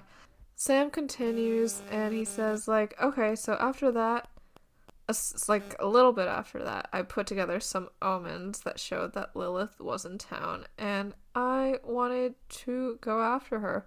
So we're to 5 months earlier, and, you know, Sam's, like, trying to gung-ho go after Lilith, and Ruby says, like, hey, like, stop, you're not ready yet. You haven't been too successful at exorcising demons in our practices, so, like, this is not the vibe. And Sam takes the knife and says, okay, I'll just use this then. And, you know, Ruby's like, no, like, you need a plan, like, this isn't gonna work, like, we need to be 100% sure that you're gonna take her out. And you only have one shot, and you're the only one who can do it, Sam. And she goes like, so if she kills you first, and Sam says, well, and then she, like, has, like, a little realization. And Sam goes, what? And Ruby goes, oh, you don't want to survive this. You know, Sam's shrugging this off, but Ruby says, like, no, like, you do. You want to die fighting Lilith, because if you kill her and you survive this, then you have to go on without your brother. And she says, like, this isn't what Dean would have wanted. This isn't what he died for. And she blocks the door. And Sam, like, tells her, like, get out of my way. And she says, no, this is suicide. And then he takes the knife and presses it to her throat. And, like, you can see the teeth of the blade, like... Yeah, pressing onto her neck, yeah. Yeah, like, you can see her skin go in at those points. It is... truly an image. And then he, like, pushes her aside. Yeah, I didn't want to say it, but if you're gonna say it, yeah. God, you know what, they should fuck it out, bro, and they do, and it's amazing. Yeah, what did I say on Peach? Like, I just know they fuck crazy style, and I do know it because they do it in the show. They do. Yeah. And then, he gets past her, he goes out the door, he heads to Lilith's place. He's also walking, so he looks really stupid. Like, there's like a wide shot of his whole body while he's walking. This is what you said to yes. me. And you were like, why does he look like he's been edited where it's like to be really small? And it's because he's wearing multiple layers up top. That's why. Yeah. And he's wearing like his fucking skinny jeans with like 3 jackets. So it looks like they like got 2 images, one of his top half and one of his bottom half, and they didn't scale them to the same size and stuck them together. Yeah. But yeah, Sam comes into the house and Lilith, quote unquote, Lilith is there, but like there's a little. It's not Lilith. It's like, just a little girl at a table of like just going like and such. Sweets and stuff. Yeah, and she goes like, "I want to go home," and then 2 demons attack Sam, and like I don't know, like the knife like clatters to the floor or something, and there's like fight. Like the demon says that Lilith, like basically this is a trap. That's what we learn. Lilith trapped him here. And Ruby shows up and knifes one of the demons.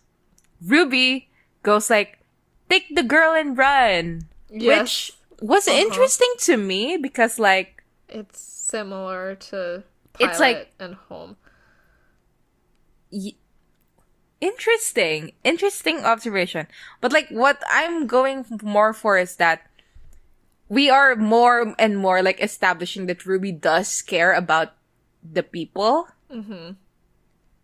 Cause like she could have just said go run or whatever, but like she is playing the part here of someone who is like no I care. Yeah. Like Sam is asking who give a shit, and she's going me, I give a shit. Yeah, and it's interesting because like so important. Her season 3 like take was like, Sam, you have to harden up, you have to be more like Dean, like you have to do things that'll make you sick to your stomach, just listen to me. And like when she finds out that doesn't work, like she comes back and she's like pivots. I'm ethically obtaining bodies, I care about people, you should train so that you can save the vessels, because like that's Sam's first argument to Dean in Metamorphosis about why he's doing this. And like, doesn't later Sam say something about how like, oh, like what she said was like what you would have said? Like in season 3, she was like, you have to become Dean, and now she's like, okay, I can like play that kind of a role, and you can be Sam, and we can still make this happen. Yeah. That's a good one. Love her. Yeah. Anyway, the demon like hits Ruby, drops the knife, and the demon starts taunting her that like, when you get back down in hell, the things we're gonna do to you. And Sam comes back in and successfully exorcises this fucking demon. Yeah. It's the whole shebang. It's like extended, and like his nose bleeds, and Ruby is standing in awe, and like he just goes like, I'm okay, thanks, at the end, after. Yeah, and it's so good because like there's like blood dripping from her mouth and there's blood dripping from his nose, and it's like such great heights. I am thinking it's a sign that the freckles in our eyes are mirror images, and when we kiss they're perfectly aligned of them. God bless. Sam Ruby real. God bless. Sam Ruby is real. And this is the first demon he exorcised, and he did it through the power of love.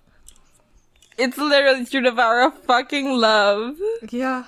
Back at the motel, right? Like Sam says, like, Ruby came back for me, and whatever you have to say, she saved me, and she got through to me. What she said to me is what you would have said, and if it wasn't for her, I wouldn't be here. And then, like, a maid knocks on the door, and she's like, no, I need to come in to give clean towels. And then, like, she shows Sam a piece of paper and says, I'm at this address. And Sam goes like, sorry, what? Because I think he thinks like she's hitting on him or something. But she says like, no, you have to go now, like through the bathroom window. Don't take your car? Did they run there? Okay, she says, don't take your car, don't pass go. There are demons in the hallway and in the parking lot. And Sam finally realizes, oh, this is you, Ruby. And she says like, okay, yes, so I'm possessing this maid for a hot minute. Sue me. And at this she puts her hands on her hips, which is like... The thing is that, like, Ruby generally crosses her arms. This is not her a arms, Ruby gesture. And, like, a lot of people have, like, talked about this scene. Okay, like, for context, this maid is black. And Ruby is usually possessing a white girl, right? And, like, the fact that she does this gesture, which I think is generally associated with, like, funny, sassy black woman, like just when, like, it's this body, like, yeah, I do think this is racist. Yeah. But also, like, there is the possibility that this actor was just like, I'm just here for a job, and I'm not gonna figure out, like, the intricacies of how Ruby, like, poses. That is But, true. like, if we're looking at it from, like, the Ruby perspective, you know what I mean? Like, yeah. And also, from like, the, I guess from like, a directing perspective, too. yeah. Like, I mean, there is one person who directed all the scenes where Ruby is in the rest of this episode. Yeah. And, like, that director also directed the scene with the other white girl who isn't Ruby 2.0. You know? Mm-hmm. So... Yeah. So, you know, you'd think that it's weird that the consistency only goes away with this particular vessel. Weird. Mm-hmm. Yeah. And then she says, yeah, like my coma girl vessel is rotting on the floor back at the cabin with Anna. So, you know, I'm hurrying back. See you when you get there. Okay, so like, Hell can yeah. demons just zap from random body to random body? Like, does it take them time to travel distances to get to other bodies? How does it work?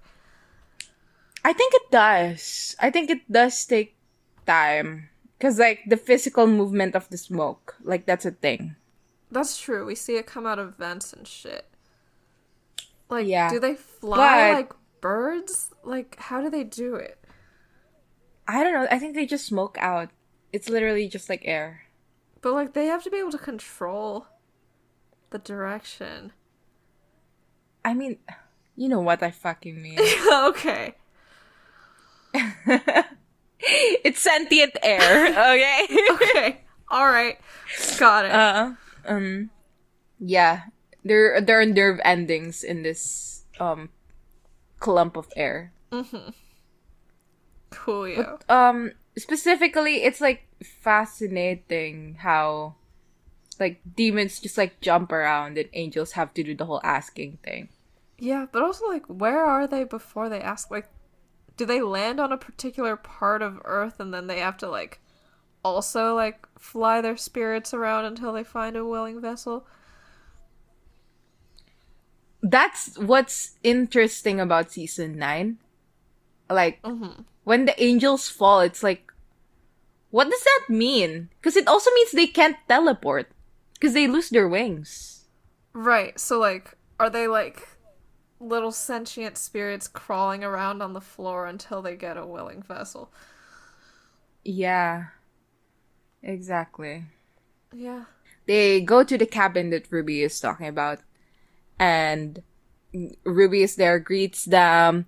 They see Anna, asks how she is, and she goes, yeah, I'm okay. Like, Ruby's not like other demons. She saved my life. And she does, like, a smile at this where, like, she, like, shows her teeth. And it's, like, kind of a shy smile, too.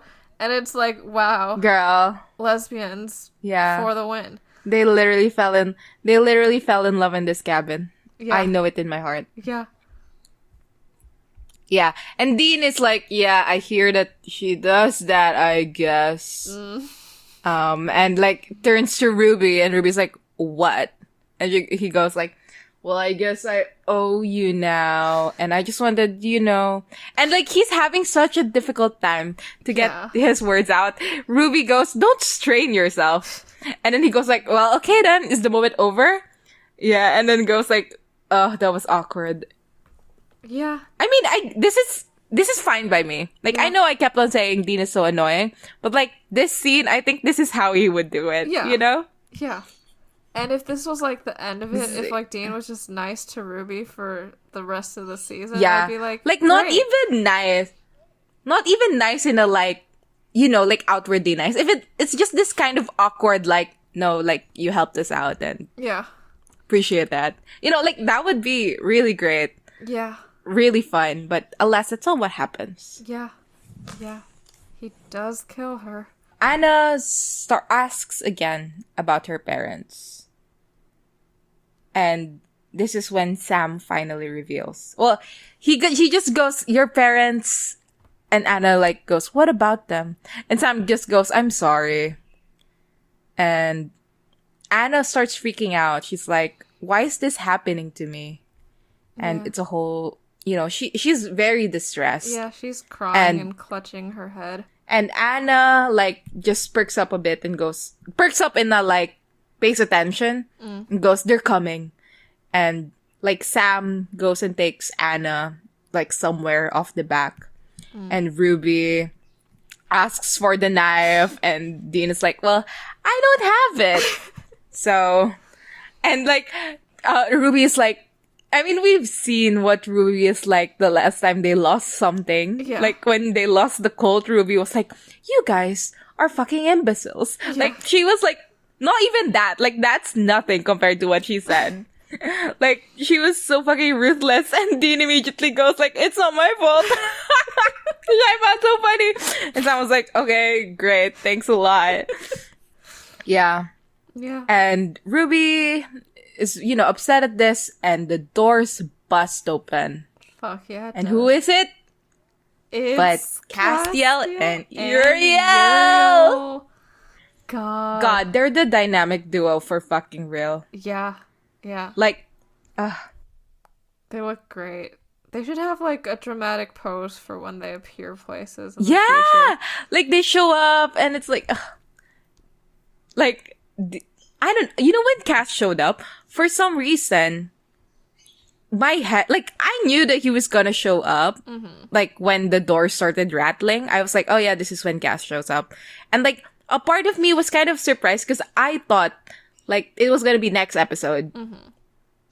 I didn't, like, I guess my brain, like, put it in the other episode because it's so short here. You know what I mean? Like, yeah. Because it's like to be continued, it's like my brain just cut it off before this happened. Yeah. But basically, I thought it was gonna be next episode. So when the door started rattling and it didn't end there, I was like, oh, so Cassie's gonna show up at the end of this episode. Yeah. And then, still, when he shows up, I'm like, oh, wow.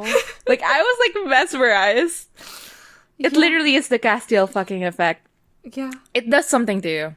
Uh-huh. It fucking does something to you. Yeah. Yeah. Anyway, Dean says, like, please tell me you're here to help. Because, like, the demons have been on her ass all day. And Uriel looks at Ruby and goes, I can see that.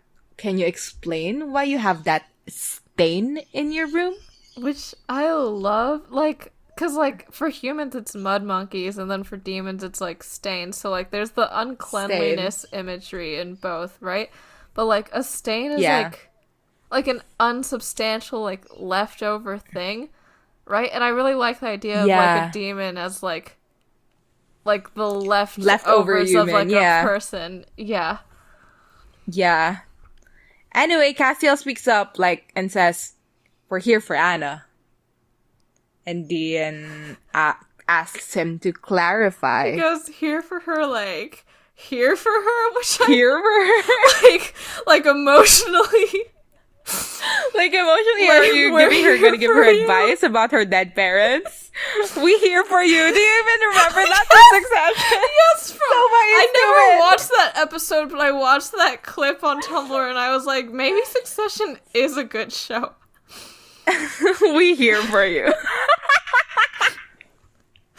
It's so stupid. Anyway, Uriel demands Anna, and Sam asks, "Are you gonna help her?" And Castiel says the last line of this episode. Yes. No, she has to die. Fuck yeah, baby. To be continued. Oh, I love all of this last scene so much. Like, I like the way that, like, every time Cass shows up for the last scene, it's like, girl, we're getting it. Yeah. Okay, like, things that I liked about this scene.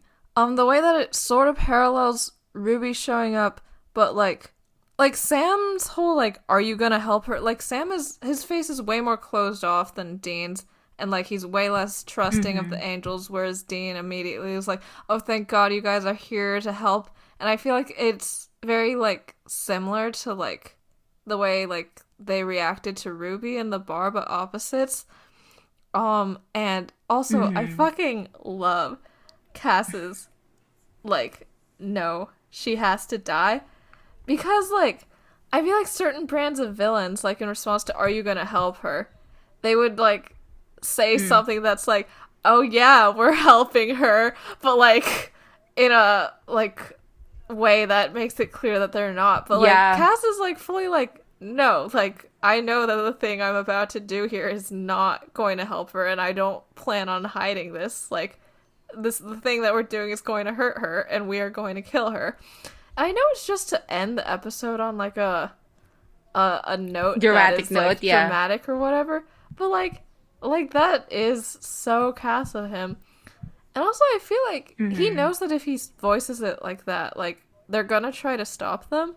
And I wonder if I think he wants them to stop him a little bit, because Anna used to be his commander. Like, they used to be, like, besties or whatever. Yeah. Anyway, Cass. Yeah. Okay. Well, the episode is ended. It sure has. Any post-episode thoughts? Women. You? I think this is a good episode. Yeah. I love Anna. I love Ruby. And this is the part of the show where Ruby is truly becoming a character. Like, she's filling in, you know? Yeah. And it's really nice. It's really good.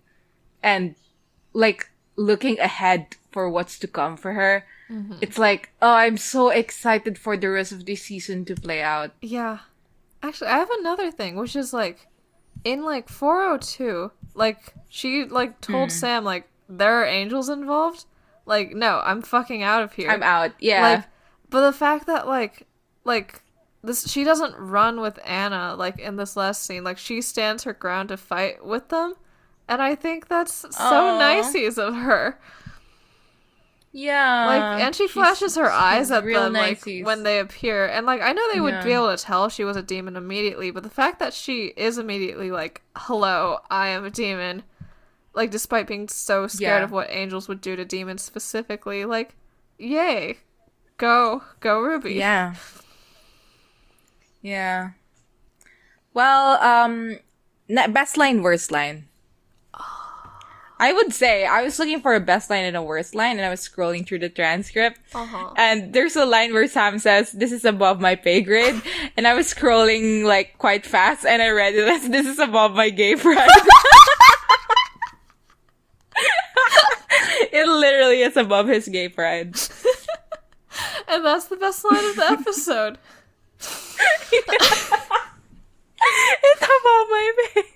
It's above my pay grade. But I didn't even say that properly. It's above my gay pride. It is. It's above his gay pride. Yeah. I mean, I think this is pretty boring, but I liked when Ruby had her realization of, like, you don't want to survive this, because I think it did hit the way they wanted it to hit. So, good job.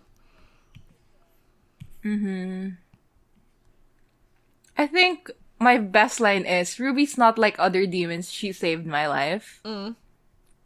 Like, I just think, like, Anna and Ruby could have been so interesting. Yeah. And are. Like, they are interesting in what the show gives them.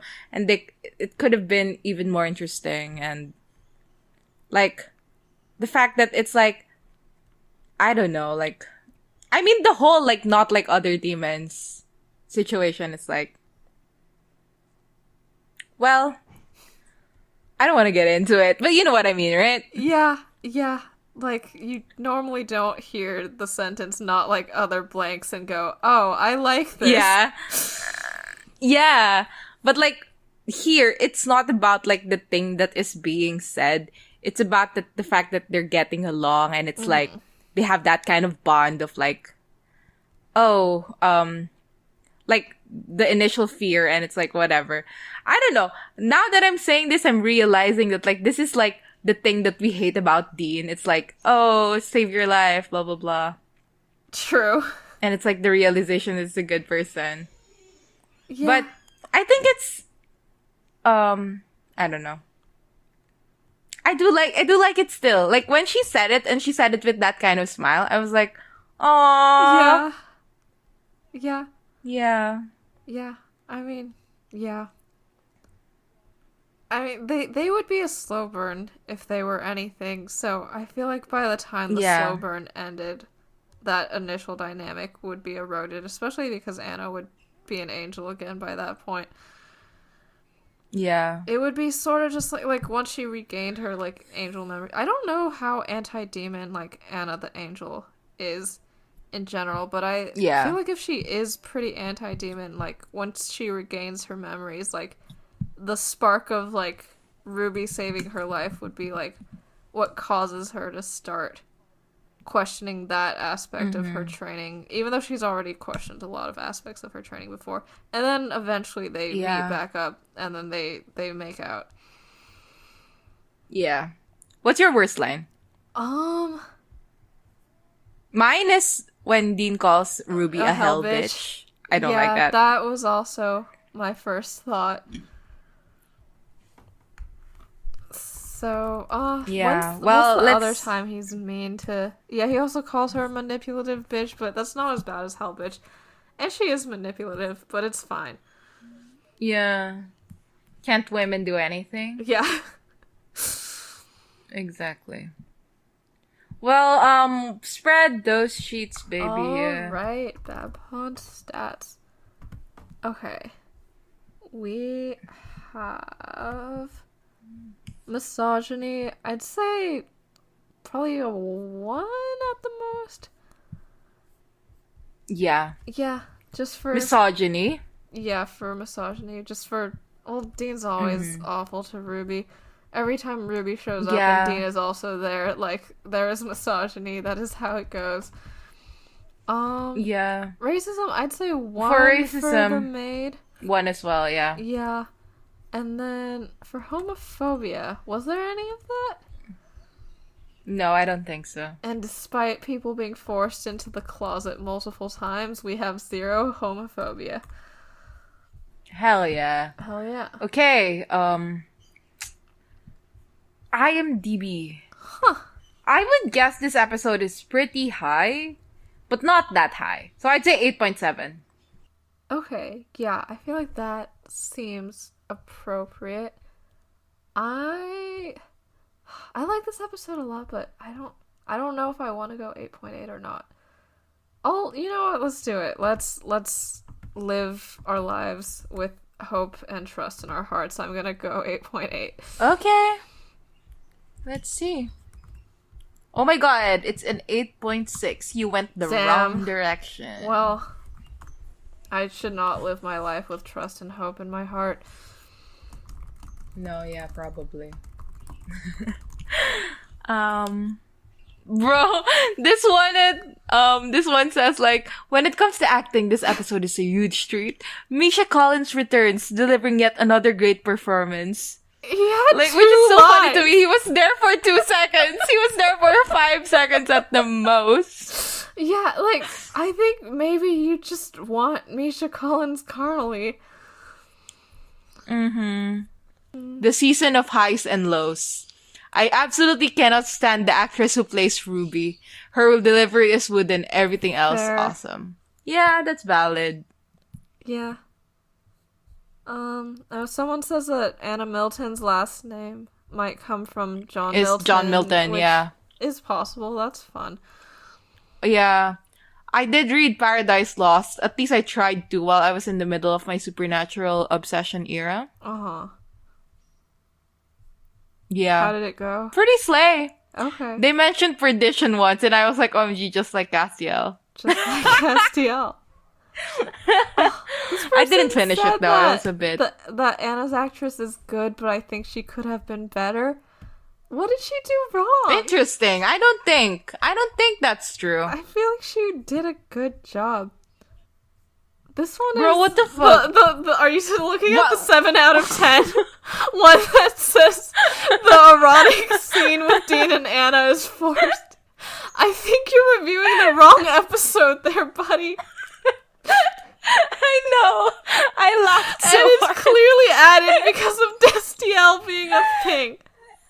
And it's Destiel as Destiel. Oh my god. They surely filmed all of this before Destiel was, like, a thing, right? Like, this was filmed before 401 was, like...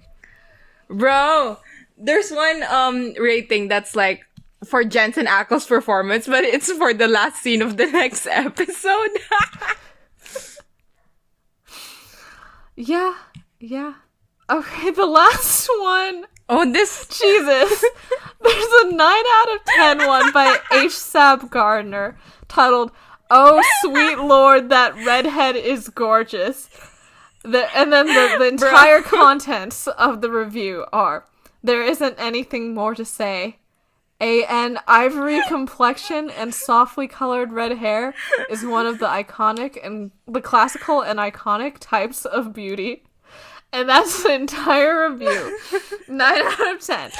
July 31st, 2020. They did say there isn't anything more to say, and they didn't say anything more. Yeah, they stuck to their word. Yeah, I think that's it for this episode of Busty Asian Beauties. Next week, we will be discussing Season 4, Episode 10, Heaven and Hell. Leave us a rating or a review wherever you get your podcast. Follow us on social media. We are on Twitter at twitter.com/beautiespodcast and on Tumblr at bustyasianbeautiespod.tumblr.com. Our official tag is babpod, BABpod. Thanks to everyone who's donated to our Ko-fi at ko-fi.com/bustyasianbeautiespod. And check out our merch at babpod.redbubble.com. Did you forget it email again? us at bustyasianbeautiespod@gmail.com. No, well, see you guys next time. Bye.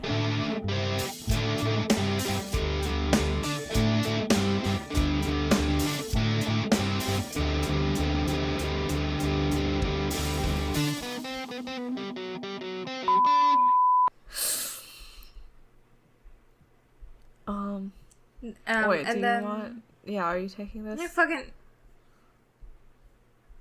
No. We're so bad at podcasting today.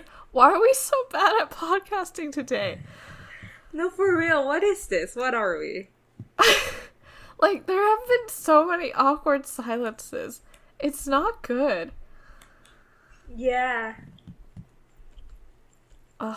What if we just quit forever? We've been out of practice for longer than this, so yeah. I don't know what the deal is. I think maybe because I didn't watch it immediately before. Yeah, I also watched it, on Sunday or Saturday, so like 5 or 6 days before.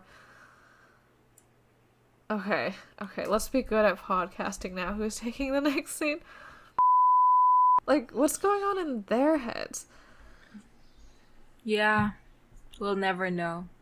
We will never ever know. We interview someone. Sure, fucking Eric Kripke, come on Busty Asian Beauties podcast. Where we will roast you to hell and back. etc., etc. I don't know if I could do that to his face. I feel like I become a coward once I am actually talking to people. I would probably say, "Hey, Mr. Kripke, big fan of the everything." Okay, yeah. Because I don't have a backbone, yeah. Well, okay, if he's like, "So, tell me about the backstory behind the title of your podcast," like, we'd at least give him a little heat about that, right? Why are we discussing this as if it is something that can, will, and must happen? Because it can, will, and must happen. Yeah. I don't know what you're talking about. Yeah. We will get Eric Kripke on this podcast. Yes. And when it happens, girl, we're becoming whatever. I don't even know how to finish that joke. I'm so out of it today. What even is going on?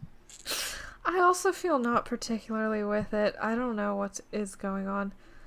Yeah. Wait, can you send me? Oh, like... After nothing. Send you what? Like, what's this thing you're talking about? I can find it. Yeah, okay. Are you already looking at Home of the Nutty? Yeah. Okay. Well, it's so fucking tagal. What? Oh, slow? Yeah. Yeah, it's also being really slow for me. Bro. You know I'm, like, tired and out of it because I keep on speaking in Filipino. Oh, it finally loaded. Bruh. What? I need to stop saying bruh. It's because I'm hanging out with fucking... Trans masks? What? I said trans masks. Yeah. You're also it's because now I have transgender friends. Yeah. Yeah, but God, I met a trans guy recently. Like in person. Yeah. Usually we just like see each other like on campus and like we usually like hang out like in like a server situation. You know, like we don't like hang out one-on-one all the time. Mm-hmm. But the moment I arrive and it was like, oh, this is the start of like a lengthy like hangout session. Yeah. He goes up to me and he like clasps my hand and like taps my back. You know that kind of hug? Oh, yeah, the bro hug. I know the bro hug. And it was the first time it has ever happened to me. And I started laughing immediately and I go, what the fuck was that? I think I'm a really bad person. But I just thought it was so funny. I just felt like most people only did that ironically nowadays. I don't know. I mean, me too. That's why I was laughing so hard. But, you know, live your truth, live your life. Live your truth, live your truth. Home of the Nutty is literally never gonna load, and we're never gonna know anything ever again, and we're all gonna die sitting here. Just so you know. It doesn't even matter. It's probably just some random guy. Okay, we're getting just close. keep on talking. Just keep on talking, and I will find it. Oh no, bro! I'm still in the fucking Home of the Nutty. Okay. I Know What You Did Last Summer album is starting to load for me. Like, that's something, right? That means something to the world. Mine is I'm still at the fucking, like, season 4 list. Oh my god, it's loading! Life is so beautiful. Now we have to guess which page it's on. I clicked 4, you should click 3 to diversify our assets. And I'll click 5 on the other tab that I have open. I mean, I'm gonna cut most of this out, but... Okay, I think 3 is the correct one, because 4 is a little too late. Oh my god, it's here, baby. Oh no, web server is returning an unknown error. Bro, there's not even a person in here. It's just... like no, a fucking... there is one where she's standing behind the glass. There's a person, I swear to God. Oh, the painting. Okay, let me see that. It has 9 views. And we will figure out who it is, what it is, etc., etc.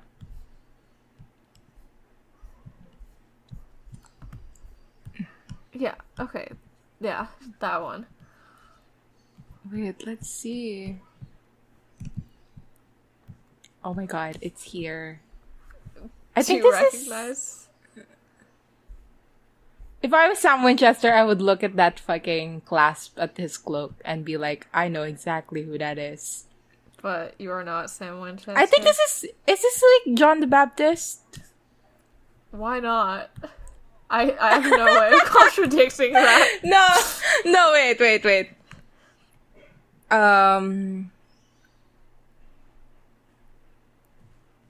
Can we? Who is this? God. Who even give a shit? Like, what are we doing here? I don't know. Maybe if we make this guy our, like, episode picture, someone will tell us. Okay.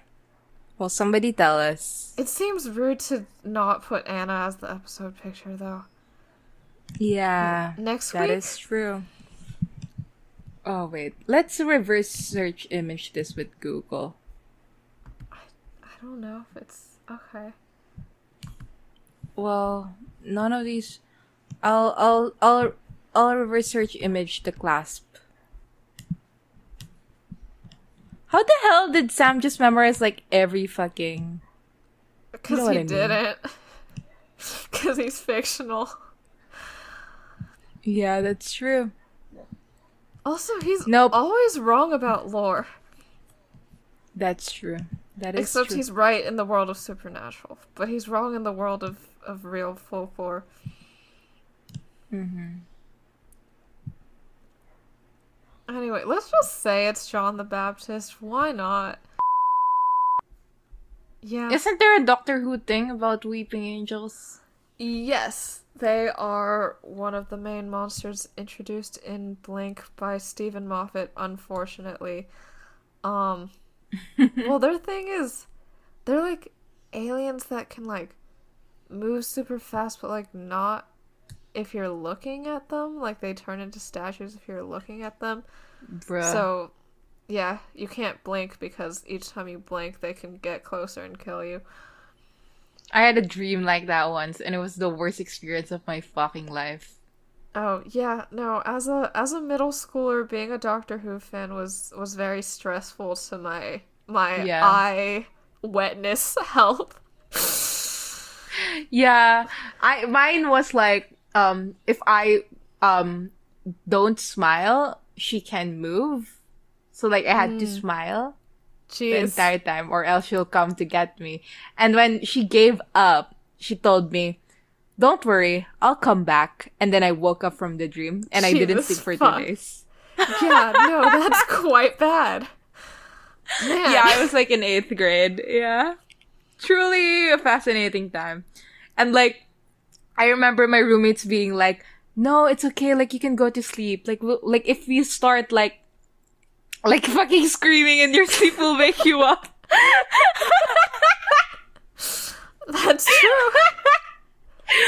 God, being in a dorm is an experience. Imagine telling someone, if you start screaming in your sleep, who room together we'll just wake you up. Like, yeah, tell other people to like go to sleep closer to the door so they get murdered first. Well, that's just a sibling experience, I think. Yeah, that's true. Yeah. Anyway. I'm so sorry, I opened Peach and I saw your bio. Wait, what's my bio on Peach?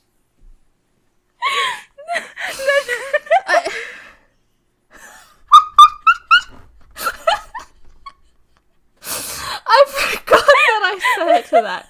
I don't know, for the audience, my bio on Peach is the Jonker from the movie The Jockner.